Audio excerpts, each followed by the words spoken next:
Matumaini yangu ni kwamba huu mweri wa afya, mpendwa wasikilizaji, mahali popote panapoendelea kusikiliza na kutegea sikio sauti hii. Hii ni sauti ya ndugu yako Imani Mchimbo katika siri ya mambo yaliyofichika, na kwa ruhusa yake Loba Tite nenda tena mbele zenu, wapendwa wasikilizaji, na kipindi na mada hii ambayo tayari mzaliwa wa pili ambaye ni Zulula Sa ameshatoa kwetu, nami naja kuinukuu katika lugha ya Kiswahili. Ndugu zangu, kama gisi mnavyoona, kwanza naanza kuwashukuruni nyote ambao mlishiriki pamoja nasi kwenye mkutano huu wa tarehe 30 mwezi huu wa tatu.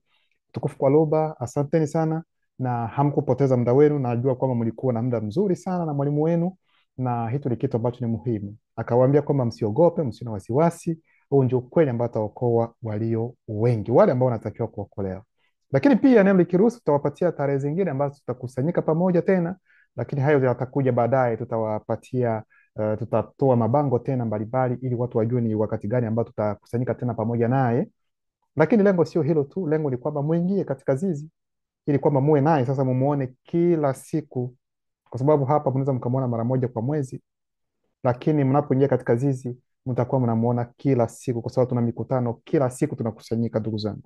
Na lengo ni nini? Ni kutuendeleza zaidi sana kiroho, kusonga mapema, maana kukubali neno ni kitu kimoja, kubaki huko uliko unaposikia kwenye YouTube haina tatizo, ni vizuri, lakini nakuambia kuingia kabisa katika njia ya utakaso itakuwa ni vigumu. Hata kama umekubali ukweli, unabaki nyumbani wewe mwenyewe tu huko, na kuambia itakuwa vigumu. Najua ni nini ambacho namaanisha, lakini unapoingia katika zizi ni kitu kingine.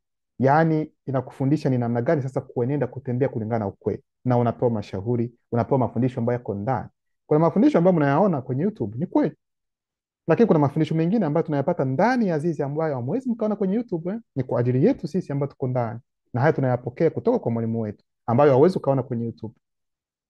Kwenye YouTube kuna video ambazo zipo, lakini unapokuwa na swali hauwezi ukapata jibu moja kwa moja. Kweli unaweza ukauliza chini ya video, inawezekana na ukapewa jibu, lakini unapokuwa ndani ya zizi ni kitu kingine. Kuna kipindi ambacho kwa wiki mzima unaweza ukauliza maswali hata matatu, yoyote yale ambayo unajua. Kwa hiyo ndio program ya kila wiki, swali tatu.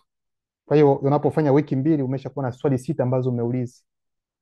Unaona? Kwa hiyo inakusaidia sana kusonga mbele katika kiroho. Kwa kile ambacho kinakusumbua, moja kwa moja unapata majibu na unasonga mbele katika ukweli. Maana tuko kama vile wanariadha, ndugu zangu, ambao wako mbioni, na lengo letu ni moja, ni kumaliza salama katika hali inayoonekana. Maana itasaidia nini kuingia katika mambo ya ajabu? Wengine wanajihusisha mambo yasiyo hata na maana kwa wakati huu. Hatimaye wanafariki, alafu baada ya kufariki ulifanya kitu gani? Haina maana. Afadhali ufariki kichwa kiko juu. Naposema kichwa kiko juu, haiko kwamba unafariki yaani unafariki vizuri, yani katika ukweli, ndio anamaanisha. Ni hayo ndugu zangu, lakini utukufu kwa Roba. Katika hayo, siku ya leo tena mafundisho ya hali ya juu, kama gisi unavyojua ni siku 40 baada ya gharika. Haya mafundisho mnaweza mkayapata wapi ndugu zangu? Hakuna sehemu ambayo mnaweza mkayapata tofauti na hapa kwa mzaliwa wa pili. Tunajua kwamba mkiandika katika mitandao ya kijamii, aidha sehemu zingine, Wikipedia sijui, mkiandika gharika mtakuja kuona kwamba mara watawapa gharika mbalimbali ambazo ziliwahi kutendeka katika hali inayoonekana gisi wanavyosema. Wataongelea kuhusiana na gharika ambayo waliongelea Enoko aidha Enoki, lakini pia katika dini mbalimbali watawakilisha, wanaongelea gharika kwa namna yao wenyewe. Mwanzo mkafuatilia msikilize, baadhi wanaongelea kuhusiana na gharika. Lakini pia hata katika historia ya Misri, ya Wamisri, nao pia kuna historia hiyo ya gharika ambao wanazungumzia pia. Ukienda katika historia ya Mesopotamia ya kale, nao pia wanaongelea gharika, aina nyingine ya gharika. Kwa hiyo katika staarabu mbalimbali, katika nchi mbalimbali, katika falme mbalimbali waliwahi kuongelea kuhusiana na gharika, na kila baadhi, yani wao, kila watu walikuwa wakiongea kuhusiana na kile ambacho kinawahusu kuhusiana na gharika. Sasa unaweza ukajiuliza, je, kulikuwa gharika za kutosha sana nyingi? Aidha ilikuwa ni gharika moja ambayo ni kuu, ambayo iliyoangamiza watu wote waliotakiwa kuangamizwa duniani? Kwa hiyo kuna aina mbalimbali za gharika ambazo wanazirisha, wanaonyesha kwa wengine, lakini tunajua kwamba kulikuwepo tu na gharika moja, na ni kupitia gharika hiyo moja ambayo ilitendeka ndipo wakaja sasa kila taifa, vizazi kwa vizazi, kuchukua hiyo historia na kuibadilisha na kuiweka kwamba ni ya kwao, na tunajua kwamba gharika hiyo ilitokea na ilitendeka katika bara letu mwenyele ambalo ni wasi, ambayo ni wanaiita kwa siku ya leo kwa jina la Afrika. Huko ndiko kulikotendeka hii gharika. Lakini sasa tutaenda kuwapatia hatutaongelea gharika ilianza namna gani, waliingia namna gani ndani ya safina yenyewe, bali tutaongea sasa ni siku 40 baada ya gharika. Ni nini kilitendeka baada ya wakati huu? Maana kuna ufunuo wa hali ya juu ambao mtaenda kupata kwa siku ya leo, mambo ambayo mjawahi kusikia ndugu zangu, mtaenda kuyapenya na kuyaelewa kwa siku ya leo. Sasa watawaambia kwamba gharika ambapo utasikia mnaweza mkasikia katika starabu mbalimbali katika nchi mbalimbali wanaongelea kuhusiana na gharika, bali gharika iliyo maarufu kabisa na ambayo inajulikana sana katika kipindi hiki ni gharika ambayo inapatikana ndani ya Biblia za kisasa katika kitabu cha Mwanzo, ambapo wanawaambia kwamba Mwenyezi Mungu Yehova Elohim El Shaddai yeye alituma hiyo gharika kwa sababu wanadamu walianza kufuata mawazo ambayo, yani mawazo ya mioyo yao, yani wakifanya mambo ambayo ni mabaya, hadi Mungu mwenyewe akasema kwamba no, haiwezekani roho yangu ibaki ndani ya wanadamu milele. Kwa hiyo kwa sababu wao ni watu wa kufa na mengine, hapo sehemu nyingine alibadilisha akapunguza umri za miaka, muda wa kuishi. Haya mambo yote yalitendeka, lakini ni kutokana na hali na uchafuzi aidha gisi wanadamu walivyokuwa katika dunia hii, wanatenda mambo ambayo si mazuri. Ndio maana Mungu akapandwa na hasira, akaona kwamba ni vema kuangamiza hao watu wote ambao hawatii. Kwa hiyo hivyo Mungu ataongea na Nuhu. Hii inaongea kuhusiana na Biblia za kisasa. Ataongea na Nuhu ili apate kujenga safina na ili aweze kuokoa baadhi ya watu. Na historia hii ya gharika, mnapoenda katika hicho watakachoita aidha hilo watakalohita kwamba ni Agano Jipya, Petro, ikiwa sijakosea, Petro nafikiri ni Paulo anaongelea, ikiwa sio Paulo ni Petro, lakini nafikiri ni Paulo. Paulo mwenyewe anasema kwamba Mungu aliwaokoa watu 8 peke yake, yaani aliokoa Nuhu na mke wake na watoto wake 3 na wake wa watoto wao 3. Yaani kwa ujumla Mungu kulingana na Biblia za kisasa walioingia ndani ya safina na kupona kwamba walikuwa ni watu 8, pamoja na wanyama ambao baadhi walikuwa safi na wengine najisi wa kila aina. Hivyo ndivyo Biblia inavyosema, na hata huyu anayeita Paulo naye pia alienda kudhibitisha hayo, kusema kwamba Mungu aliwaokoa watu kipindi cha Nuhu, yani ni watu 8 waliookolewa. Na hata huyu anayeita Yesu pia aliongelea hilo, na kwamba baada ya gharika ni hao watoto 3 wa Nuhu ambao wataijaza tena dunia upya, kwamba ikiwa dunia nyingine yaezi dunia ilijaa tena na rangi zote ambazo mnaziona kwamba zimetokana na hao watoto 3 wa nani? Wa Nuhu. Na wengine kabisa wanapoingia katika uongo wa kutosha zaidi sana watajikita, watasema kwamba na hao watoto 3 wa Nuhu, yani ndio hapo kuna wazungu, kuna weusi na kuna Waarabu, kwa sababu watasema kwamba huyu watakayeita kwamba ni Shemu ndiye atawakilisha wazungu, na huyu ambaye ataitwa Hamu ndiye atawakilisha weusi, na huyu ambaye ataitwa Yafeti ndiye atakayewakilisha kwamba ni Waarabu. Kwa hiyo ndio maana mnaona katika kipindi hiki kuna wazungu, kuna Waarabu, kuna weusi. Wote ni uongo mtupu, yaani huo ni upotovu, yaani huo ni upuuzi, kwa sababu historia sio namna hiyo. Namna gani ikiwa mwe mnachukulia kwamba huyu Nuhu na mke wake walikuwa ni wazungu? Namna gani mnaweza mkasema kati ya watoto wake 3 kwamba mmoja alikuwa mweusi? Namna gani mnaweza mkasema hivi? Kwa sababu mzungu hawezi akazaa mweusi hata iwe kitu gani, lakini tunajua kwamba tofauti unaweza ukafanyika. Mnaona? Kwa hiyo wale wote wanaokubali hizo hadithi mulidanganywa ndugu zangu, na wanapoona kwamba hawataongelea kuhusiana na hilo, watasema kwamba weusi wametokana na laana ya Nuhu, kwamba Nuhu alienda kumlaani mjukuu wake, alimlaani kwanza Hamu. Na tafsiri zingine wanasema kwamba alilaana Kanani ambaye ni mjukuu wake, ambaye alikuwa ni mtoto wa nani? Wa Hamu. Sasa swali ambalo tunajiuliza, ataenda kumlaani Kanani? Kanani alimfanya kitu gani? aliyeona uchi, aliyeona aibu yake alikuwa ni baba yake Kanani, ambaye wataita Hamu. Sasa kwa nini mjukuu anaenda kupigwa laana ambayo yeye mwenyewe hakuifanyia kazi yoyote hii? Hizi ndio swali ambazo mnaweza mkauliza, na tumeshaongelea kuhusiana na kipindi hicho, kuhusiana na laana hiyo. Haina hata mbele wala nyuma, haina hata maana yoyote, kwa sababu namna gani mtu anaweza kapewa laana na kubadilika kuwa mweusi ha? Wanasema kwamba sijui kwa sababu ya laana hiyo ndio maana watu weusi wametokea. Watu weusi wametokea kwa sababu ya laana hiyo. Hiyo laana ya namna gani? Wanasema Kanani kwamba njia aliyopewa nani na huko ndio watu weusi wametokea. Laana ikiwa ni Kanani ndio alipewa hiyo laana kawa mweusi, mbona yeye Kanani alikuwa tayari na kaka zake? Kanani alikuwa na kaka zake ambao tayari wa kwanza aliitwa ni Mithrahimu ambaye wataita Misri, na kaka yake wa pili aliitwa nani? Aliitwa Kushi ambaye wataita Ethiopia, na watatu alikuwa ni nani? Ni Putu. Sasa kaka zake wote, na mnapoangalia Ethiopia ni akina nani? Si weusi. Kaka zake ambao wamezaliwa mbele yake wote ni weusi. Sasa yeye atapigwa laana kwamba hiyo laana ndio itamfanya sasa awe mweusi, wakati kaka zake tayari walio mbele yake wote ni weusi. Haina hata maana, haina hata mantiki. Wanaficha na hawataki kuwaonyesha ni wapi wao wazungu walitokea, maana sisi tunajua ni wapi ambao tumetokea na tunajua ni wapi rangi zingine zimetokea, lakini wao hawataki kuweka wazi ni wapi walipotokea. Ndio maana wataenda kufanya rangi nyeusi kuwa chafu, kuwa duni, kuwa kwamba ni rangi ambayo haifai katika dunia hii, lakini wanajua siri, na wakati ndio huu umefika ili kwamba siri zote zitoke nje na mtu mweusi achukue utambulisho wake, ajitambue yeye ni nani. Hicho ndio kitu cha kwanza, maana hauwezi ukasonga na kuendelea mbele bila kujua ni wapi umetoka. Lazima ujue ni wapi umetoka ili kupata ufahamu wa namna gani utakavyokuwa hapo baadaye. Ni wapi unapoelekea ni kwa sababu unajua ni wapi ulipotoka, lakini bila kujua ni wapi umetoka itakuwa vigumu kwako kuendelea mbele. Hichi ndio kitu walio wengi weusi, ndugu zangu, hawaelewi, lakini sio tema ya siku ya leo. Nilipenda kugusia hapo kwa sababu hao wanaongea hilo kuhusiana na hao wana watatu wa Nuhu kwamba ndio waliojaza dunia.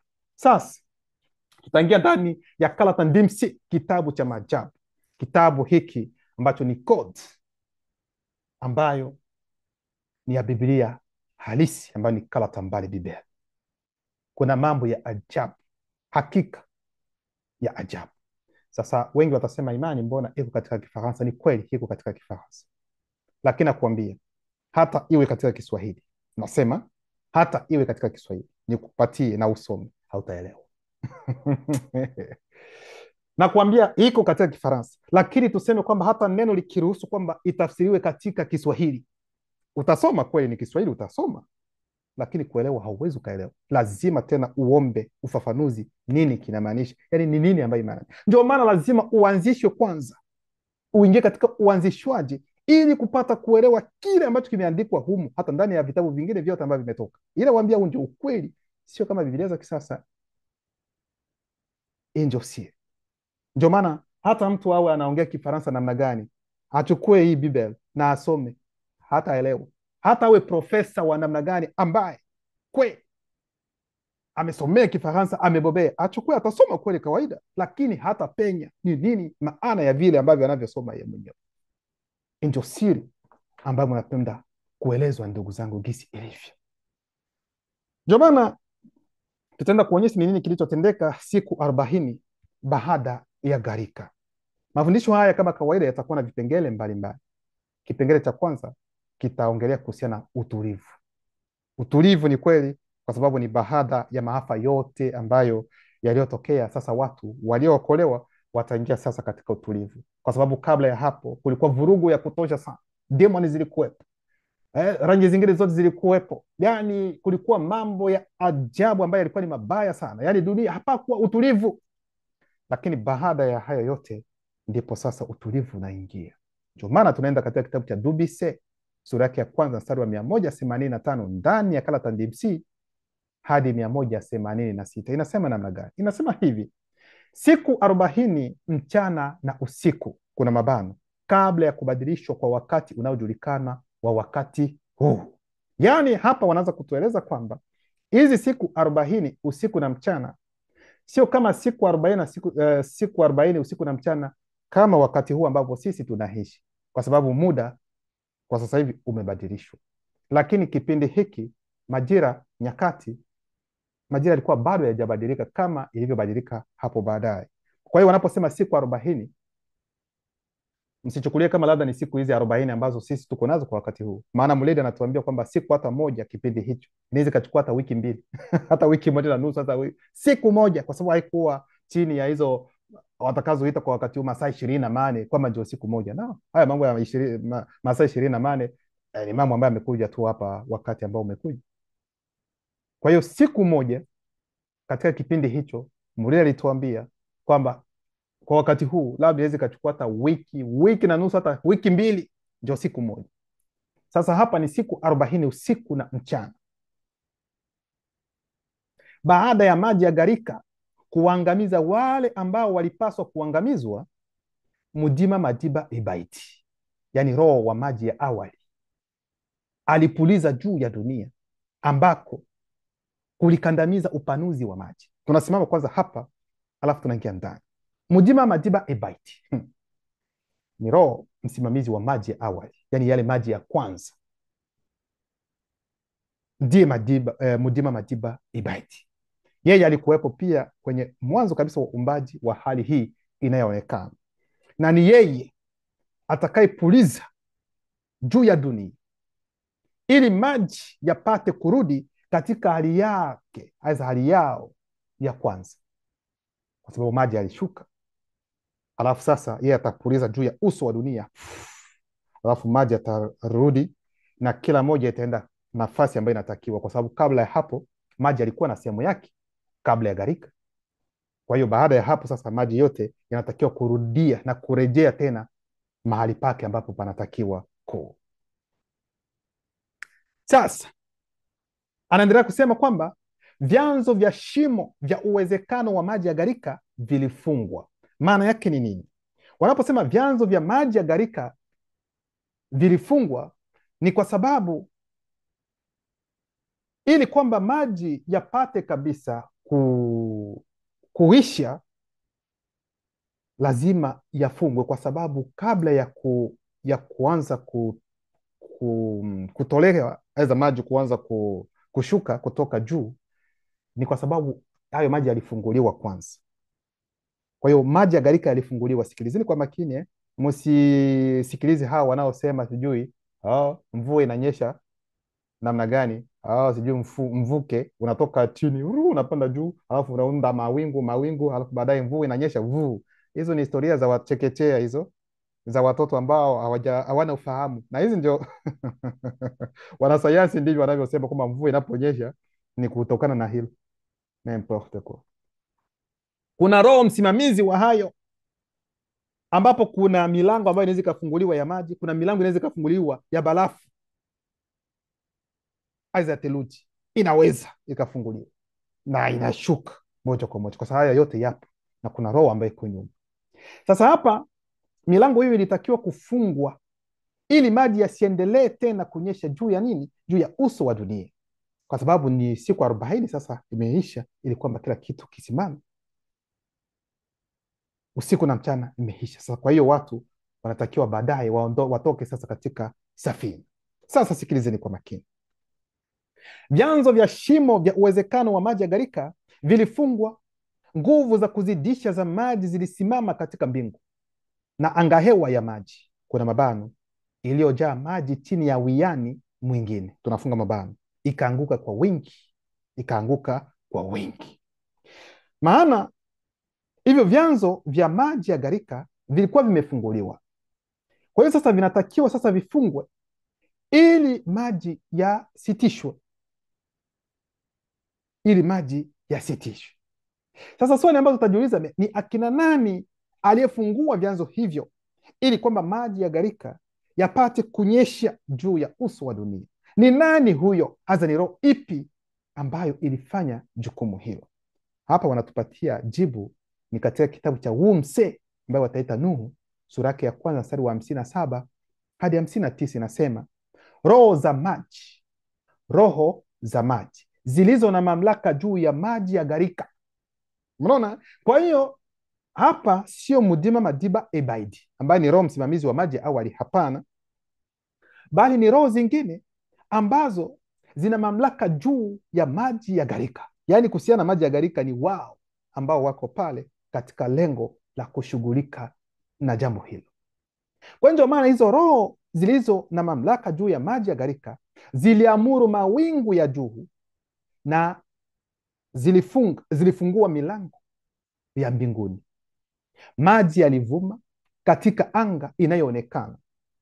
Walifanya mawingu ya zoruba ya tabaka nyingi kupanda na kutoa umeme na radi pamoja na kimbunga juu ya uso wote wa dunia. Hapa ndipo wanatuelezea kwanza ni namna gani maji hayo yalianza kwanza kutokea, namna maji yalivyoanza, na kulikuwa hali ya kutisha sana, zoruba ya hali ya juu, umeme, radi, kimbunga. Haya mambo yote yalitokea katika kipindi hicho, na ni hizo roho ambazo zilikuwa nyuma ambazo zilifanya hivyo, zilifungua milango na mvua hiyo ikaanza kunyesha.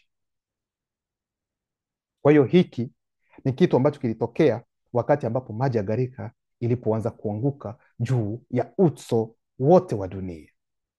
Mvua kubwa sana ya mafuriko yenye nguvu na angamizi iliendelea kunyesha juu ya nchi. Wakati huo mimi Wumse niliandamana na kitivo changu cha hiari, kuna mabano, yani mke wangu, kaka zangu, dada zangu, walioanzishwa wengine na wasioanzishwa kadhaa.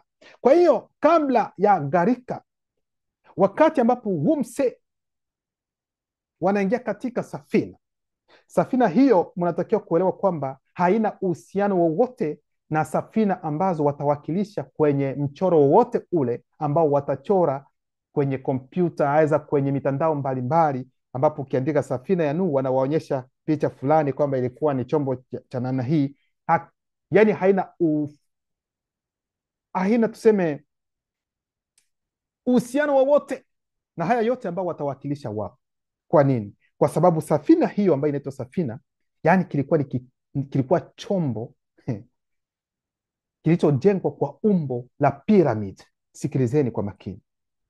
Yani hiyo safina ambayo wanaita safina ya Nuhu, yani ni chombo ambacho kilikuwa na teknolojia ya hali ya juu ambayo haiwezi kapatikana katika kipindi hiki hata kipindi kijacho. Sikilizeni kwa makini, kwa sababu kwanza hiyo safina ya Nuhu ilikuwa ikiruka angani. Msifikiri kwamba huenda wakati ambapo mvua ilipoanza kunyesha kwamba hiyo safina ilikuwa tu chini alafu maji yakaanza alafu wakaanza kulelemea no.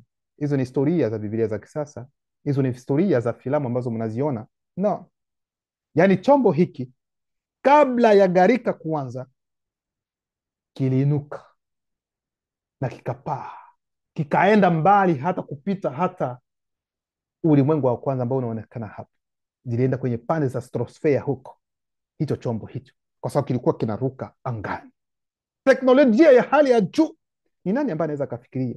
Jiulizeni, walifanya namna gani? Wumse alifanya namna gani ili kwamba hicho chombo kitengenezwe namna hiyo na kiruke? Kwa sababu ni viumbe vingi ambavyo vilikuwa ndani. Ilikuwa namna gani? Tena ilikuwa katika umbo la piramid, ili kuonyesha kwamba sio Wamisri ndio wa kwanza kuwa na ufahamu wa piramid. Piramid zilikuwepo kabla hata Wamisri hawaja kuwepo.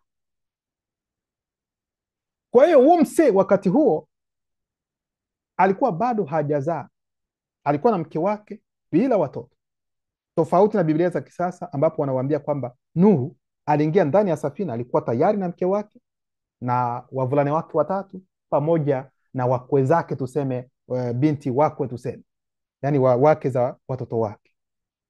No, katika ukweli ni kwamba Wumse aliingia ndani, alikuwa bado hajazaa. Yani hawa watoto wake 3 walizaliwa baada ya gharika. Sikilizeni kwa makini. Huu ndio tofauti kati ya hizo takataka ambazo walikuja kuweka ndani ya Biblia za kisasa na uhalisia wenyewe gisi ulivyokuwa. Lakini Wumse hakuwa peke yake, alikuwa na mke wake, alikuwa na kaka zake, alikuwa na dada zake ambao walizaliwa wote tumbo moja. Simaanishi mke wake, nasema kaka zake na dada zake. Lakini pia alikuwa na walioanzishwa wengine wengi, na pia wasioanzishwa walikuwepo. Na ndani ya chombo kulikuwa rangi zingine, hiyo hatujakataa, ni kweli. Kwa hiyo ili kusema kwamba au sijui ni watu 8 ndio waliookolewa, huu ni uzushi, uongo wa kwanza kabisa mwingine ambao upo katika kitabu cha Mwanzo ndani ya Biblia za kisasa. Namna gani kwa sababu ndani ya Biblia za kisasa wanawaambia kwamba katika kitabu cha Mwanzo sura yake ya 6 mstari wa kwanza hadi 4 wanasema kwamba wana wa Mungu waliona binti za watu kwamba ni wazuri, nao wakaja wakachukua kila mmoja wa kwao wakaanza kuzaa nao. Na kwenye mstari wa 4 wanawaambia kwamba watoto hao waliozaliwa katika muungano huo kati ya wana wa Mungu, aidha malaika walioanguka, aidha malaika wa Mungu walioanguka, waliozaa na hao wa binti za watu, ulizaa majitu, na hao majitu ndio waliokuwa sijui wasema wenye nguvu, walio na nguvu, wahodari kabisa, mashujaa wa nyakati hizo, nao waliitwa Wanefili. Sasa Wanefili ni akina nani? Ni wazungu. Sasa walizaliwa katika kipindi hicho, na gharika ikaja. Sasa baadaye gharika ilitakiwa kuangamiza kila kiume ambacho kiko juu ya nchi ambacho kimefanya kile ambacho hakitakiwi. Na kweli tunajua kwamba kati ya hao Wanefili walifanya matendo ya hali ya juu ya ajabu, ushoga na mambo mengine yote walitenda. Kwa hiyo kikawaida, kulingana na Biblia za kisasa, wangeangamia katika gharika hiyo, kwa sababu wanasema ni watu 8 ndio waliookolewa kikawaida. Sasa cha kushangaza ni nini? Wakati ambapo ni baada ya miaka kadhaa baada ya gharika, huyu atakayeita Yoshua atawatuma wapelelezi, baadhi ya wapelelezi, ili waenda kuchunguza, kupeleleza mji fulani. Na wakati walipoenda na kurudi, wakaanza kusema, wakatoa taarifa kusema kwamba huko tumeona majitu, tuliona wana wa Anaki ambao ni mashujaa, wale ambao wanaoongelewa katika kitabu cha Mwanzo sura yake ya 6 mstari wa kwanza hadi ndio walio waenda kwa. Swali tunakuja kujiuliza, tena walienda kuona hao watu tena namna gani? Kwa sababu kikawaida wangeangamia katika nini? Katika kipindi hicho cha Sodoma, hapana Sodoma katika kipindi hicho cha gharika. Wamekuja kupatikana tena kwa nini kwa wakati huu? Mnaona? Kwa hiyo ili kuonyesha kwamba Biblia wamejaza uongo sana, maana ni historia ambayo walichukua wajua hata mambo yalitendeka namna gani, na wakaweka uongo tu ili angalau wakuje na wadhibiti watu, wawaweke katika utumwa kupitia Biblia, vitabu vyao, na unapokataa mnauawa, mambo mengine. Hizo ni historia ambazo mnatakiwa kuzielewa. Sasa ikiwa waliangamia katika kipindi cha gharika, kukabaki watu 8 ambao waliokolewa, namna gani tena majitu hao wanaonekana baadaye? Wana Biblia hawawezi wakapatia majibu, hawawezi wakapatia tena majibu.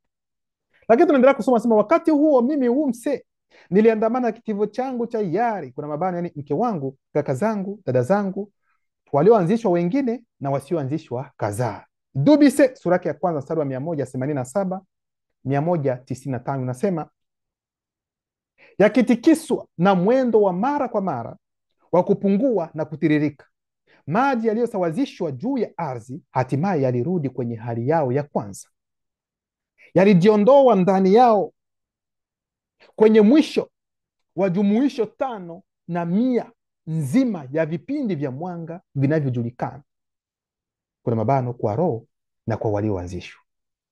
Na roho inayosimamia mwezi wa ajabu ilijidhihirisha katika upyaji wa 7 wa mwezi katika siku ya 17, kuna mabano, yani ufunguzi wa upyaji huo.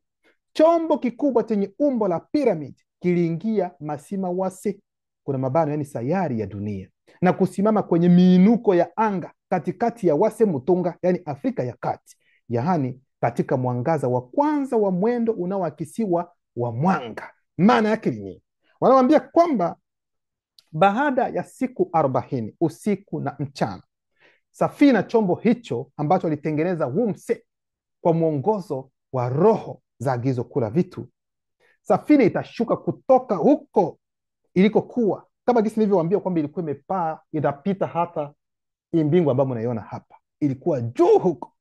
Sasa baada ya hizo siku itashuka, na wakati itakaposhuka haitadema moja kwa moja kwenye udongo, kwenye ardhi, hapana, itasimama tu kwenye mwinuko, itasimama tu angani juu, lakini ni katikati mwa bara, katikati mwa wase Mutunga, yani Afrika ya Kati.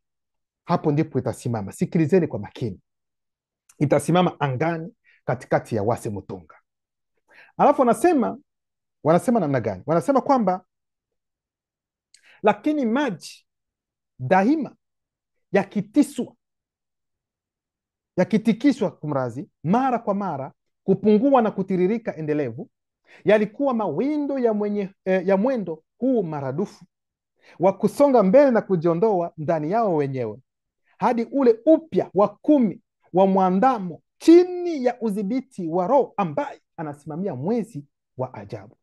Ndio maana nasema mnaweza mkajua Kiswahili na namna gani, msome, hamwezi mkapenye hadi mupewe maelezo. Sasa wanapenda kumaanisha nini hapa? Wanapenda kuonyesha kwamba kwanza kuna muungano kabisa kati ya mwezi na maji. Yes, kuna uhusiano kabisa kati ya mwezi na maji. Ndio maana wakati usiku unapojidhihirisha, wengine wanasema usiku unaingia, uwezi ukaingia, uingie wapi? Wakati usiku unapojidhihirisha na mkijielekeza kwenye bahari, mfano, mara mnaona kwamba maji huwa yana nguvu sana, yana zoruba sana. Hayo mnaweza mkayashuhudia, kwa sababu mwezi una jukumu pia juu ya maji katika kipindi hicho cha usiku. Ndio maana Roho msimamizi wa maji wa mwezi, kumrazi, mwezi wa maajabu, atakuwa nyuma pia katika kufanya maji yarudi ndani yake. Mnaelewa? Na ndio maana kuna wakati ambapo sijui Zanzibar, tulifika Zanzibar, kuna sehemu ambapo sijui ilikuwa ni nini, tukasema ni bahari, yes, ni bahari, ambapo asubuhi mtakuta kwamba maji yamejaa kabisa. Sika ni asubuhi, yaweza kama inafanya tofauti. Ilikuwa ni muda gani tena ule ambao tulifika pale? Asubuhi maji yanajaa kabisa hadi kabisa kwenye ukingo wa bahari, lakini kadiri muda unavyoenda, maji nayo pia yanaenda yanarejea, na baadaye kweli watu mnaweza mkatembea sehemu zote hizo ambazo maji yalikuwa yamejaa. Mnajiuliza maji yameenda wapi? Mnaona hicho kitu, yaani maji yanaweza yakaja na yakarudi. Sasa yanaporudi yanaenda wapi? Yanaporudi yanaenda wapi? Hilo siwezi nikali, walio na swali watauliza wakati tutakapokutana pamoja. Sasa ndugu zangu, hicho ni kitu ambacho kilitendeka. Hicho kilikuwa ni kipengele cha kwanza ambacho kuonyesha kwanza. Baada ya hapo ni muda sasa utulivu ambao utafika.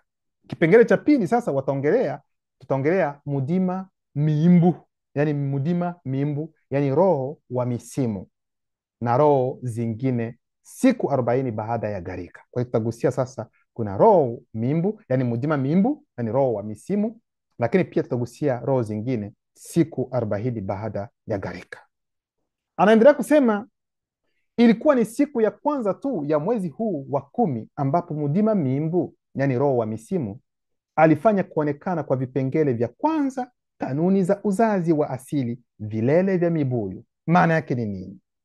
Maana yake wakati ambapo gharika ilipotokea, yani iliondoa kila kitu. Sikilizeni kwa makini, yani nje na kile ambacho hakikuingia ndani ya safina, chombo hicho ambacho alitengeneza Umse, kila kitu kiliangamia, kiliharibika, hadi mizizi ya ndani, mizizi iliondoka. Yani tuseme mbegu iliyokuwa ndani ya udongo yote iliondoka, yani hapakubaki kitu chochote duniani baada ya gharika. Yani mbegu ambayo inafanya kwamba miti ipate kuota, mimea ipate kuota, haipo, vyote viliondoka. Yani dunia imebaki bila chochote. Sasa ikiwa watu wametoka baada ya siku 40 usiku na mchana, watakula nini? Wataishi namna gani? Kila kitu kinaanza upya, nyumba zitajengwa tena chakula lazima kiote. Sasa kitaota namna gani? Na ndani hamuna hata ile mbegu ambayo itafanya kwamba vyakula vipate kuota. Wengine watasema kwamba ya imani, labda wakati walipoingia ndani ya safina, labda walienda wanabeba mbegu. Ni kweli, unaweza ukasema hivi, lakini mbegu unapoiweka ndani ya udongo, lazima udongo nao pia ukubali, uwe na kile ambacho nacho pia kitakachoonyesha kwamba ni mbegu, inakubali mbegu, ili mbegu baadaye ipate kuota. Sasa hiyo haipo ndani ya udongo. Nafikiri hapa mnaelewa vizuri. Sasa ni nini ambacho kitatokea? Ndio maana tunasoma hapa kwamba ilikuwa ni siku ya kwanza tu ya mwezi huu wa 10 ambapo mudima mimbu, yani roho wa misimu, alifanya kuonekana kwa vipengele vya kwanza, kanuni za uzazi wa asili, vilele vya mibui. Maana yake nini? Sasa kitendo cha kuondoka, yani cha kuondoa aweza kutoka kwa mbegu katika udongo, aweza ndani ya udongo, miti haiwezi kuota, majani hivyo hivyo. Ndio maana mudima mimbu, roho wa misimu, atatenda kiroho juu ya udongo tena.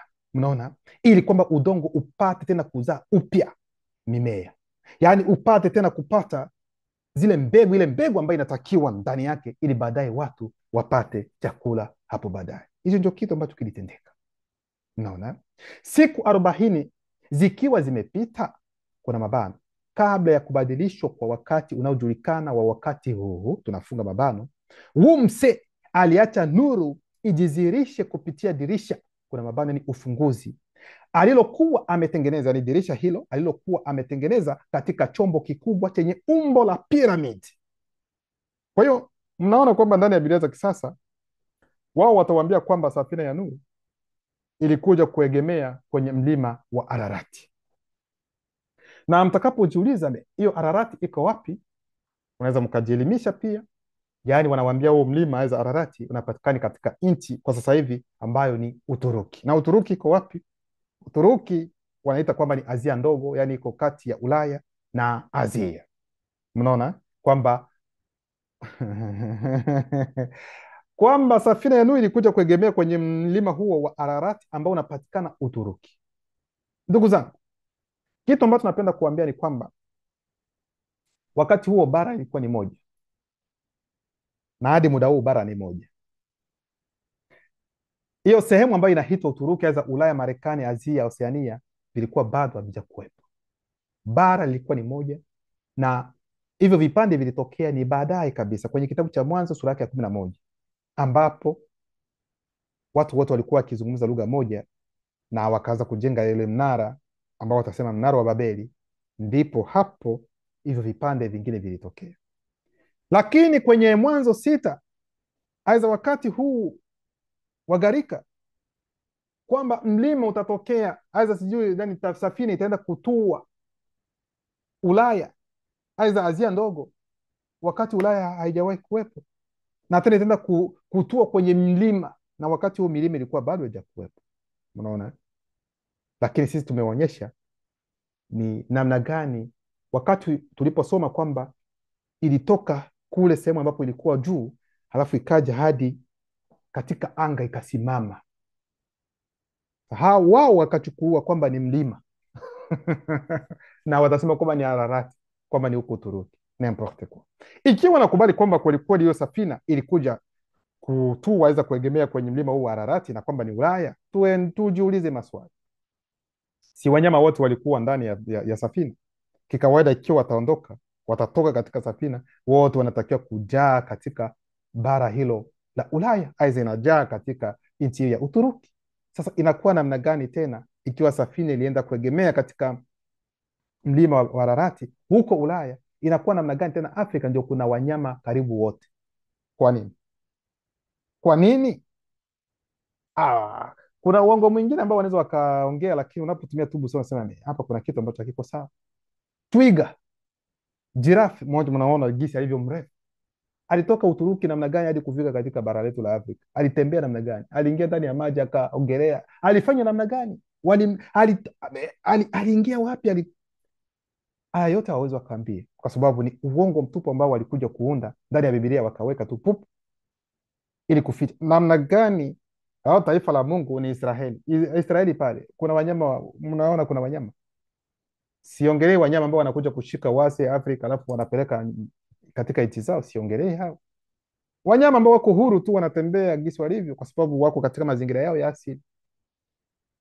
Kwa nini wanapenda kuficha historia ya mtu mweusi? Lakini na watu weusi wako hapo tu, mnaibiwa tu na mnaelezwa kwamba bwana, hii ni historia yenu. Niende kule, nyinyi wabaguzi. Yesu alikuwa mzungu. Mwache hivyo. Be, tumia akili, tumia busara, tumia busara ndugu yangu. Kwa hiyo ilikuwa ni baada ya umoja na mabadiliko 600 ya muda yaliyojulikana na kudhihirishwa na roho zinazosimamia asubuhi, yaani midima idiba, usiku midima bulu, na siku midima minya, katika kanuni mwanzoni mwa upyaji wa mwezi, kwamba maji yajifute duniani. Yaani wao ndio walikuwa hapo ili maji yajifute, yajikokote na kwenda sehemu yake ambayo ni asili. Ndipo Wumse akainua kilele, mlango wa chombo kikubwa chenye umbo la piramidi, akazingatia na kuona kwamba kwa kweli maji yalikuwa yamejitenga na kujifuta juu ya uso wa kipengele kigumu. Uso wa kipengele kigumu yani ndio ardhi, dunia, udongo, kwa sababu udongo nao pia ni maji yani udongo pia ni maji, lakini katika namna nyingine tunaweza tukasema, kwa sababu mambo yote yalitokea, yani kila kitu kilichopo kimetokana na maji. Kwa hiyo maji yana umbo mbalimbali, kwa sababu hata hewa ni maji, oksijeni ni maji, mawingu ni maji. Kwa hiyo ndivyo mnavyotakiwa kuelewa. Kwa hiyo Wumse alifungua hicho chombo, alifungua dirisha, akaona kweli maji yamekauka juu ya uso wa dunia.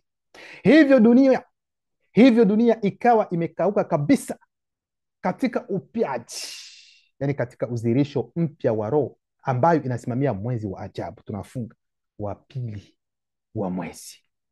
Nilimwona Mutatedi akibariki uwepo wa Wumse. Kuna mkato, mke wake kuna mkato, kaka zake kuna mkato, dada zake wakiwemo walioanzishwa, na pia alitoa neema kwa wasioanzishwa na kwa wanyama. Kuna mabano, sio wote. Kitabu cha Wumse sura yake ya kwanza mstari wa 73 hadi 76 inasema, siku 40 zikiwa zimepita, kuna mabano, kabla ya kubadilishwa kwa wakati unaojulikana na wakati huu, mimi Wumse niliacha nuru ijidhihirishe kupitia dirisha, yani ufunguzi, nililokuwa nimetengeneza katika chombo kikubwa chenye umbo la piramidi. Naye pia anaongelea kile kabisa ambacho Dubise alichokigusia pia. Ndio maana tunaenda katika kipengele cha 3 ambacho ni roho yenye kichwa cha njiwa na roho yenye kichwa cha kunguru. Ndani ya Biblia za kisasa, baada ya gharika, watawambia kwamba Nuhu alikuwa bado ndani ya safina. Sasa atachukua kunguru na kuituma. Sijui kama iliendi kaleta sijui mti ili kuonyesha kwamba kwa kweli maji yamekauka. Alafu tena akatuma njiwa. Nafikiri kama ni njiwa haikurudi tena, ikajiendea yake, haikurudi kwa hiyo akaona kwamba labda kumbe maisha yameanza sana namna gani, maji yameisha kweli kweli. Siri ni nini hasa kuhusiana na kunguru na pia njiwa katika Biblia za kisasa? Hawawezi wakawambia chochote. Na swali lingine ambalo mtajiuliza, wale ambao waliofariki na maji ya gharika walienda wapi? Viumbe vyote ambavyo vilifariki juu, kweli ulikuwa ni usafi, lazima usafi. Unapofanya usafi lazima uchukue ule uchafu na utupe sehemu. Vilienda wapi? Maiti zilikuwa wapi za wale waliofariki? Zilienda wapi? Haya yote yalienda wapi? Maana mnaambiwa kwamba viumbe vyote ambavyo havikuingia ndani, ambavyo vilitakiwa kufariki, kuuawa, vilifariki. Sasa miili yao, maiti, zilienda wapi? Kwa sababu lazima, ikiwa maji yameisha, kikawaida ikiwa waliangamia, akina Nuhu wanapoona hivi wataona tu ni maiti ambazo ziko juu tu. Zilienda wapi? Wanaojiita wachungaji hawawezi wakawambia chochote, hawajui chochote. Nami sitaongea chochote. Kwa wale ambao tuko nao ndani watauliza, watapewa majibu, haina shida. kwa sababu wakati mtu akiongea hapa, wao wako wa kwanza, Mungu ameniambia, Mungu amenipatia ufunuo, alafu wanaenda kuongea yale ambao wanasikia hapa, wanaenda kuwaambia waumini wao kwamba Mungu amewaambia kitu fulani, alafu wanaanza kutoa hivi na hivi, waumini wanapiga makofi kwamba mchungaji wetu ameshakuwa na akili. Kumbe amekuja kusikiliza hapa, anaenda kuambia waumini wake, lakini hawaambii wapi ambapo amesikia haya. Huu ni unafiki, na ndio maana kuna mambo mengine tunaanza kufili, hatutaongea waziwazi. Tunajua mambo ambayo mnayafanya na sio vizuri. Ni vema kuambia watu chanzo kiko wapi, ili watu wapate kuokolewa. Hata kufunga watu na ujanja wako ambao mwenyewe unajua kwamba unachokifundisha hakina hata maana yoyote, kwamba uko katika uongo, unaelewa na huu ukweli unaujua kwamba ni ukweli. Kwa nini unafanya? Usicheze na maisha ya kwako kwanza, pia wewe mwenyewe na maisha ya watu wengine. Sote tulikuwa wajinga, tulikuwa wajinga kwelikweli kwa muda wa kutosha, miaka ya kutosha, lakini nafika wakati ambapo nawe pia unajiuliza maswali ambayo ni muhimu. Nikiwaambia watu wataniona namna gani? Wataniona kwamba nilikuwa mwongo na mwingine. Sote tulikuwa tunadanganya, lakini wakati ambapo ukweli umekuja, tunaanza kuongea kama jinsi ulivyokuwa. Hata Paulo alifanya hivyo, alikuwa anafikiri kwamba alikuwa katika njia nzuri, lakini baada ya kupata ukweli kabisa halisi, aliongea kila kitu, akasema niliwafundisha hivi, lakini sio ukweli. Ukweli ndio huu, nilifikiri nilikuwa katika ukweli, lakini kumbe nilikuwa katika uongo. Kwa hiyo maiti zilienda wapi? Vile vyote ambavyo viliangamia vilienda wapi? Kutoka hapo kulitokea roho yenye kichwa cha njiwa na roho yenye kichwa cha kunguru. Ndio hizi roho ambao watasema kwamba sijui Nuhu alichukua nani njiwa, kunguru akatuma, njiwa akatuma. Na hao ni roho za agizo kula vitu ambao wana kichwa, mmoja na kichwa cha kunguru na mwingine na kichwa cha njiwa. Ni roho za agizo kula vitu, ni kaka zetu wa kiroho na sio demon, hapana.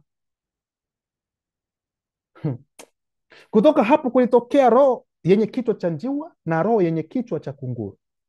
Roho hizo mbili zilikuwa na mabawa ya moto unaowaka, zilikuwa zimefunikwa na mawe yanayometa, na miili yao iling'aa kama vitu vya thamani. Nyuso zao ziling'aa kama umeme, macho yao yalikuwa kama miali ya moto, mikono na miguu yao kama mngao wa shaba safi. Kwa hiyo ilikuwa ni baada ya umoja na mabadiliko 600 ya muda katika kanuni ya kwanza ya upyaji wa mwezi, kwamba maji yajifute duniani. Basi mimi huo msee niliinua kilele, mwisho wa chombo kikubwa kwa namna ya piramidi, nilizingatia na nikaona kwamba kwa kweli maji yalikuwa yamejitenga na kujifuta juu ya uso wa kipengele kigumu. Hivyo dunia ikawa imekauka kabisa katika upyaji, kuna mabano, katika uzirisho mpya wa mudima pambe modi, yani roho msimamizi wa mwezi wa ajabu, tunafunga mabano, wa pili wa mwezi. Mutatedi alibariki uwepo wangu mimi Wumse, ule wa mke wangu, kaka zangu kumrazi, dada zangu, wakiwemo walioanzishwa wengine, na pia alitoa neema tena kwa wasioanzishwa na kwa wanyama wanaojulikana. Kwamba hivi ndivyo Mutatedi atasema: fahari ya kung'aa, uzuri wa kutisha utakao wazingira, kuna mabano, walioanzishwa, upige kwa heshima wasioanzishwa, wazungu na damu mchanganyiko, yani metis, na wanyama, isipokuwa sangwangungwa ngando, yani behemoth, ekokotangungwa ngando, yani dragoni kubwa Leviathani, na wanyama wote wakubwa wa baharini, kuanzia ndege wa maeneo ya juu zaidi hadi kwa reptilia iliyopokea msogeo wa asili wa kipengele kigumu cha hali inayoonekana, na kwa samaki wa bahari chini ya uwezo wenu wote pia wamewekwa. Namna ya maana yake ni nini hapa? Mutatedi kwanza ataanza kuonyesha kwamba wakati ambapo gharika ilipotendeka, wanyama wakubwa wa baharini wao hawakuingia ndani ya safina, kama vile akina sangwangungwa ngando, ikokotangungwa ngando, wao walibaki tu kwenye chini ya vilindi vya bahari, maana maji ya gharika hayakuwa na uwezo juu yao, hayakuwa na nguvu juu yao. Kwa hiyo na wanyama wengine wakubwa wa baharini wao pia walibaki, hawakuingia ndani ndani ya safina. Kwa hiyo zile samaki ambazo wao hawakuwa na uwezo kabisa, wao ndio walioingizwa ndani. Mnajiuliza sasa, ilifanyika namna gani? Haya mambo yote yalitendeka namna gani? Ni mambo ambayo yalitendeka kimwili kweli, lakini kulikuwa nguvu ya kiroho ambayo iliamuru kwamba haya mambo yote yapate kutendeka. Kwa hiyo nikupenda kuambia kwamba hizo roho ambazo ni zenye umbo la njiwa na umbo la kunguru, yani zilikuja katika lengo la kuanzisha wale ambao waliokuwepo, wale ambao waliopona katika hali hii, walianzishwa katika mambo mengine ambayo hayakuwaelezwa hapa ndani ya maelezo haya. Sasa kipengele cha 4 ni kuonekana kwa kwanza kwa demon kama roho. Nasema kuonekana kwa kwanza, kwa kwanza, Kiswahili hicho, hapana kuonekana kwanza. Yaani kuonekana kwa mara ya kwanza, labda tuseme, ili Kiswahili hiki watu wengine wapate kuelewa, kwa demon kama roho. Kwa nini? Kwa sababu muda mfupi kabla ya gharika, kuna malaika wakuu ambao wataitwa basangwa tumba, walikuja na kuangamiza miili ya kimwili ya demon pamoja na nafsi zao zote ziliangamizwa kabla ya gharika kutokea. Sasa wanawaambia kwamba baada sasa ya gharika, demon sasa kwa mara ya kwanza zitaanza kujitokeza kiroho, kwa sababu hazina tena miili ya kimwili, haziwezi zikaonekana kwa macho ya nyama. Kwa hiyo zitaanza sasa kujizirisha kiroho. Baada ya hayo, demon wanyama mseto pamoja na demon ndege mseto wa spishi tofauti zilinitokea ili kunisukuma nitowe wanyama kama dhabihu ya kuteketezwa kwa moto. Kuna mabano, dhabihu iliyoteketezwa kabisa na moto. Tunasimama kwanza hapo. Ndio maana mtasoma ndani ya Biblia za kisasa, wanawambia baada ya gharika kwamba Nuhu alichukua wanyama kadhaa, baadhi ya wanyama na ndege kadhaa, akatoa kama kafara, yani kafara, dhabihu, kafara, akaunguza, alafu akatoa hiyo kafara, akatoa hiyo dhabihu kwa Mwenyezi Mungu. Na Mungu alikuwa juu mbinguni, harufu ilipanda, moshi ulipanda, na katika huo moshi kulikuwa harufu ya hizo nyama ambazo aliziunguza. Anasema aliziunguza, hakusema kwamba aliziweka kwanza akapaka kwanza, sijui kupaka, wanasema kitu gani, viungo vile ambavyo mnaweza mkaweka, yani kuunga, ili kwamba nyama ipate kutoa harufu nzuri. No, yeye alikata, akachinja, akaweka pale, akaunguza, na moshi ukapanda hadi ukaingia ndani ya mapua ya Mwenyezi Mungu. Sio mimi ndio nasema, kwa sababu Mungu ana mapua. Mungu akakota harufu, akasema no, aya, hii ni nzuri. Mungu akafurahia harufu hiyo. Sasa swali za kujiuliza Mungu mwenyewe amemwambia Nuhu achukue wanyama kadhaa awaingize ndani ya nini? Ndani ya safina, ili baada ya safina hao wanyama wapate kuzahana tena, wanyama wazidi kuongezeka. Na kweli akafanya hivyo. Sasa kutoka tena ndani ya safina, Mungu yeye anachukua tena wanyama wengine ambao Mungu alimwambia kwamba achunge, akachinja, akafanya vile anavyofanya, akaunguza, akampatia Mungu, na Mungu naye akafurahi bila hata kumwambia hey, unafanya namna gani? Mimi nikuambia kwamba hao wanyama usifanye, wewe uwachunge ili kwamba waanze kuzaa tena. Mungu huyo raha. Ndio maana wauliza, ndugu zangu, huu sio uchawi? Maana Mungu anasikia harufu ya wanyama, yaani ya viumbe ambavyo yeye ameumba, anasikia harufu, anasema kiko sawa, harufu nzuri. Hicho ni kiumbe ambacho ye Mungu ameumba kwa mujibu wa Biblia. Ndio maana sijawaambia kwamba huu ambao tunasoma hapa sio uchawi ndani ya Biblia za kisasa. Yaani ni kama vile mwanamke ambaye amemzaa mtoto wake alafu akamuunguza, aidha mtu mwingine anamuunguzia huyu mtoto, alafu anakuja kumpatia, angalia, sikia harufu, Ah, mm, hii harufu ni nzuri kabisa ya huyu mwanangu ambao umeunguza kabisa. Huu sio, haujakuwa uchawi ndugu zangu, huu ni uchawi. Lakini walio wengi hawawezi wakapenya na kuona haya mambo kwamba hayana maana hata kidogo. Kwa ndio maana ndani ya Biblia za kisasa watawaambia kwamba Nuhu alitoa wanyama kafara, lakini mnaelezwa hapa katika ukweli ni kwamba kuna demon katika umbo la wanyama na katika umbo la ndege walimtokea Wumse ambao wataita Nuhu, ili kwamba wamshawishi atoe baadhi ya wanyama ili kwamba iwe zabihu na sio kwa Mungu, lakini atatoa kwamba atoe kwa demon mmoja ambayo kwa wakati huu inaitwa jina lake kwa sasa hivi, nitawaambia baadaye.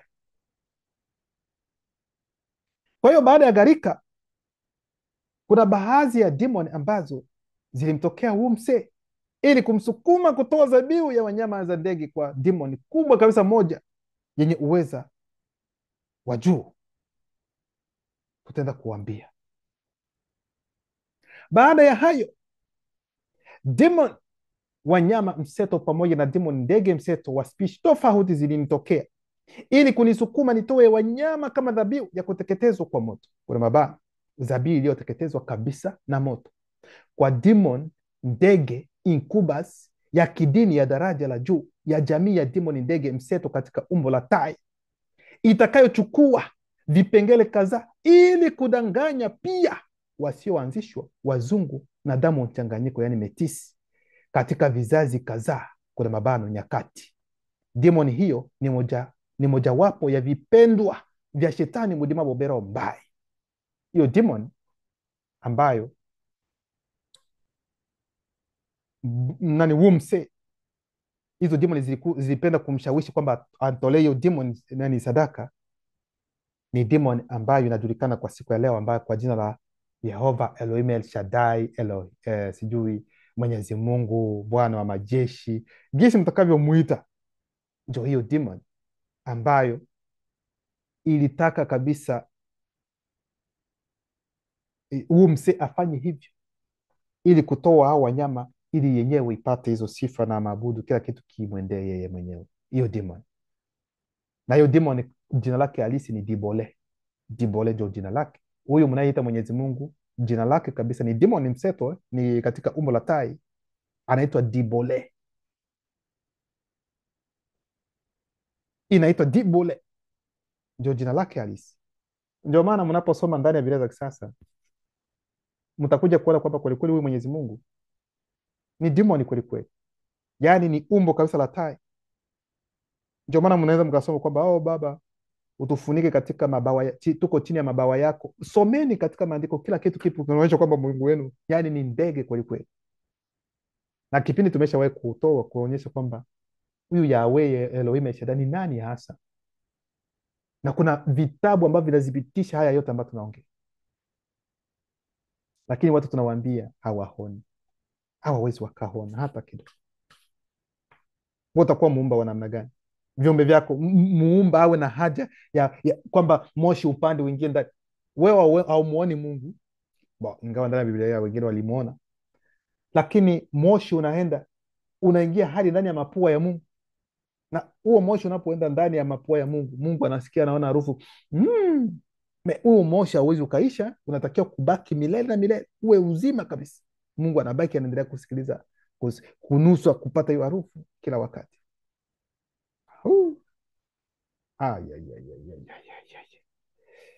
Hawa wazungu walituweza kwa muda, walituweza kweli kweli, walituweza kweli kweli, lakini kila jambo na wakati wake. Huu ni wakati sasa wa kufichua kila kitu. Ilikuwa pia mara ya kwanza kwamba demon baada ya kuangamizwa kwa miili yao ya kimwili kumtokea mtu. Kwa hiyo mtu wa kwanza katika historia ya uumbaji baada ya gharika aliyekuwa wa kwanza kupata kutokewa na demon alikuwa ni Wumse ambao wataita Nuhu. Kipengele cha 5, ufunuo kuhusu upinde wa mvua.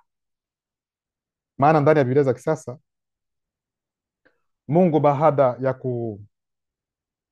kukubali dhabihu za Nuhu, kafara za Nuhu, kwa sababu Mungu anapenda kafara, tofauti na kitabu ndani ya Biblia za kisasa. Katika Agano Jipya, kitabu cha Waebrania watakuja kuambia kwamba huyu Yesu wakati alipoingia katika dunia alisema Mungu hakutaka tambigu wala dhabihu, lakini alimtayarishia mwili. Hatuko watoto sisi, si watoto, hatuko wajinga hata kidogo. Nimporte kwa namna gani huyu mnayeita kwamba Yesu ndio mkombozi anatoa hayo mambo kwenye kinywa chake, kwamba Mungu wakati alipomtuma aje duniani huyo Yesu, kwamba alimwambia kwamba yeye Mungu hataki sadaka wala dhambiko wala dhabihu, lakini amemtayarishia huyo Yesu mwili. Hiyo sadaka za dhabihu ya Abeli ni nani aliyoipokea? Sio huyo Mungu aliyetaka kumwomba tena dhabihu. Abrahamu ni nani? Sio huyo Mungu. Wale wanyama ambao Haruni na Musa walikuwa wakichinja kila siku kila siku kila siku, ni nani aliyekuwa anaomba hayo? Wale mbuzi wawili, mmoja ambaye alikuwa anamwendea Azazeli na mwingine anaenda kwa Mwenyezi Mungu, ni nani aliyekuwa anapokea hayo yote?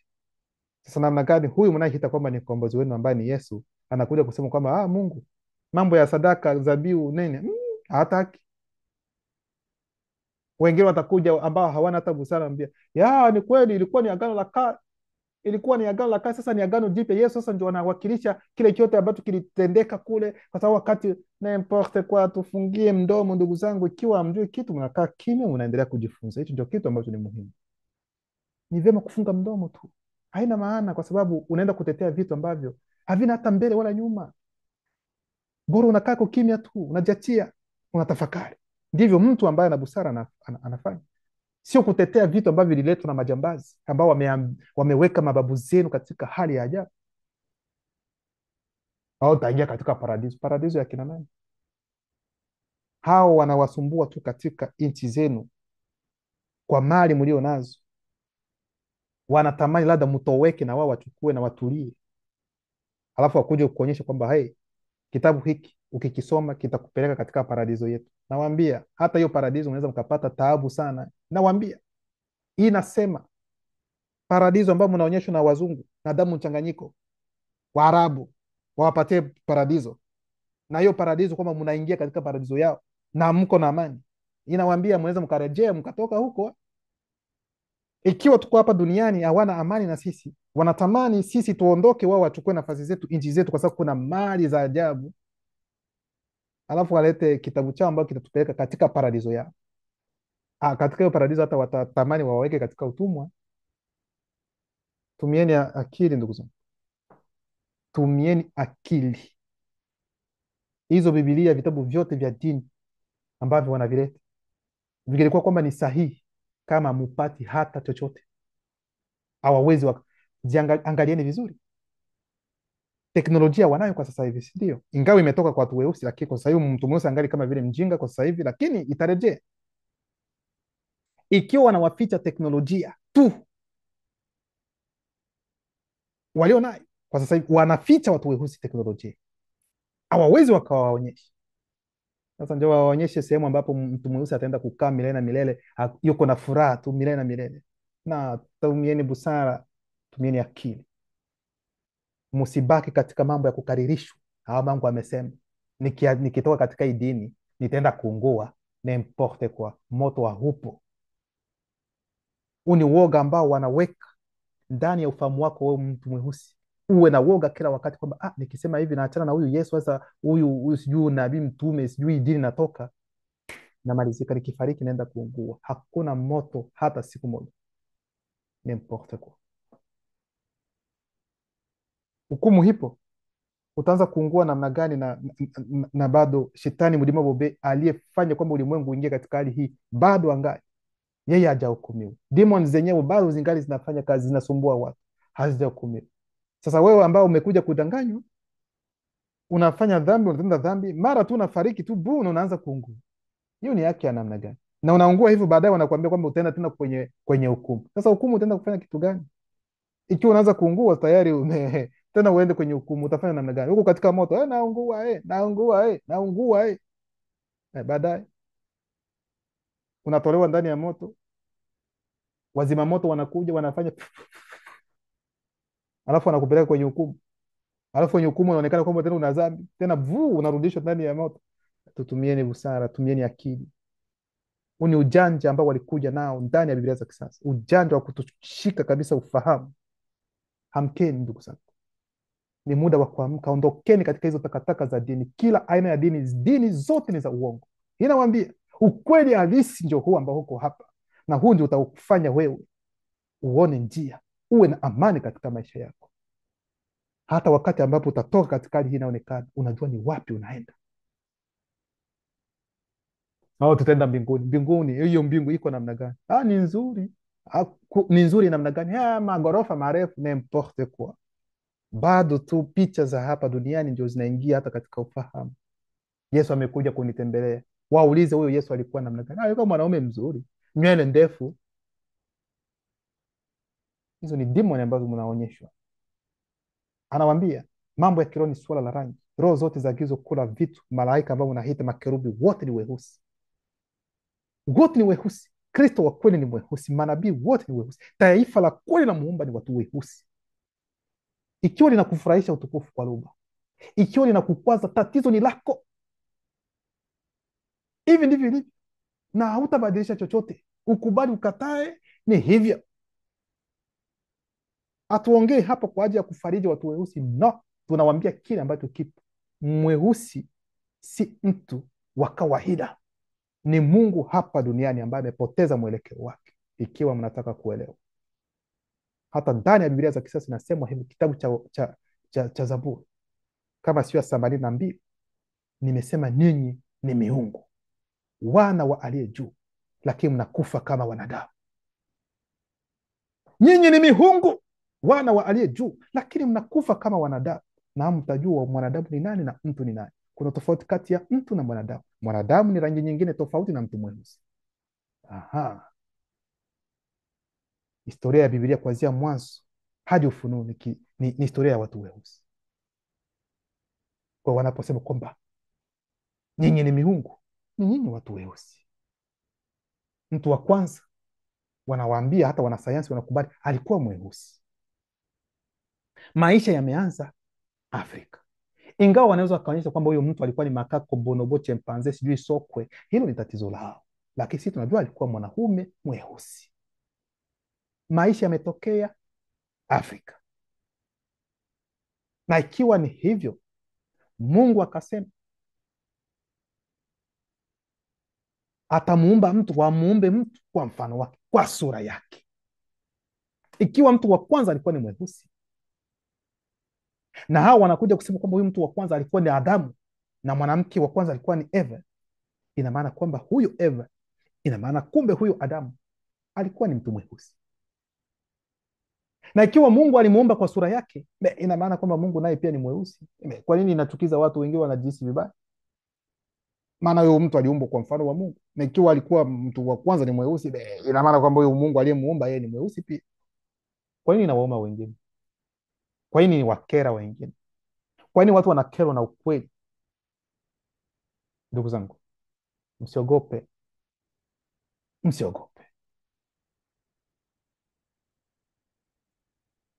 Kwa hiyo baada ya kafara aliyoitoa Nuhu ndani ya Biblia za kisasa, harufu ya wanyama ikamwingia ndani kabisa, ndani ya mapua. Mungu akasema hatapiga tena dunia kwa gharika. Hapana, kwa hii harufu nzuri siwezi nikaangamiza tena dunia kwa gharika. Hapana. Sasa ndio atampatia Nuhu alama, atampatia Nuhu ishara ya agano, na atakapoona agano hilo, atakapoona ishara hiyo, kila mara atakumbuka, atajua kwamba hiyo ni ahadi ya Mungu hiyo, na kwamba Mungu hawezi tena kufanya nini? Kuangamiza dunia kwa gharika. Na hilo agano ambalo alimpatia ndio upinde wa mvua. Ndio maana kipengele cha 5 ni ufunuo kuhusu upinde wa mvua.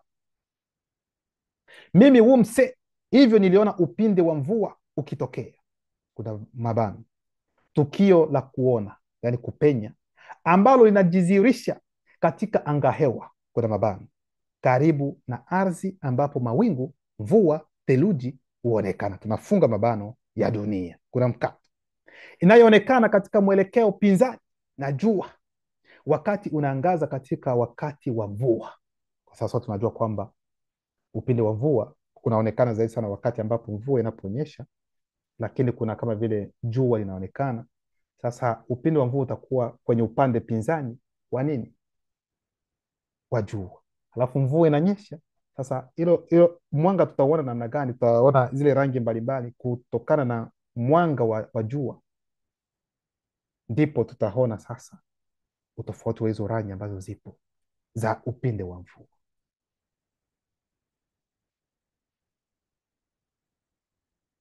Upinde wa mvua ni uwakilishi wa uhalisia kadhaa, yani hali kadhaa, yani kweli kadhaa, chini ya uzirisho wa miduara tofauti iliyoinuliwa, duara kwa rangi, kuna mibano, yani milango. Inapenda kuambia kwamba zile rangi ambazo mnaziona za upinde wa mvua, yani ni milango. Milango ya nini? Ya kitu gani? Milango kwa ajili ya roho zinazosimamia maji ya gharika. Wanafanya nini na hiyo milango? Hizo ni siri ambazo siwezi nikaongea. Niliona pia kwamba katika wakati wa mbali kipengele cha kuonekana, kuna mabano, pamoja na rangi kadhaa, cha upinde wa mvua kitapotoshwa na mashoga. Aha, hicho kitu pia Wumse alikiona kwamba upinde wa mvua ambao unaonekana, hizo rangi alama ambayo inaonekana kwa nyakati ambazo zitakuja, mashoga watapotosha hiyo. Na ndio maana kwa wakati huu ndio mashoga wanachukua hiyo bendera, wanasema kwamba inawahusu. Kwa hiyo unapovaa vazi ambalo lina hizo rangi mbalimbali, wanakuchukulia nawe pia ni uko wao. Mnaona hicho kitu? Ndio maana nawaambia utakuta mambo yalikuwa mazuri kiasili kabisa, yalikuwa mazuri, ila inafika wakati ambapo wao watachukua, wataanza kubadilisha kitu ambacho kilikuwa kimsingi ni kizuri, lakini wao wanakuja kukopi, wanabadilisha. Na watu wanapowaambia kwamba hey, huu ndio ukweli, hicho kitu hakina tatizo, nyinyi mna support. Ndio maana mimi nashukuru sana kuhusiana na hili swala la upinde wa mvua, namna tunavyoliona sisi wenyewe, gisi walivyoanza kulichukua, kwa sababu kihalisia upinde wa mvua hauna tatizo lolote. Ni mambo ya kiroho, ni ishara za kiroho kabisa. Lakini kwa wakati huu watumiaji ni ambao wamepagawa, ndio wanatumia. Sasa watoto ambao watazaliwa baadaye, mkiwaambia kwamba hii alama ya upinde wa mvua ni alama nzuri kabisa ya ambayo haina tatizo zote, watakwambia no, hilo haliwezekani, mnatetea vitu ambavyo ni vya uongo. Hivyo ndivyo maisha yalivyo. Kwa hiyo mambo mengi sana ya kiroho, mambo ya halisi, shetani anachukua tu na wanafanya kopi, wanabadilisha na wanatoa msingi maana yake, baadaye watu wanakubali kile ambacho hakipo. Kwa hiyo hiki ndicho kilichotokea siku 40 baada ya gharika. Loba anaendelea kujitukuza.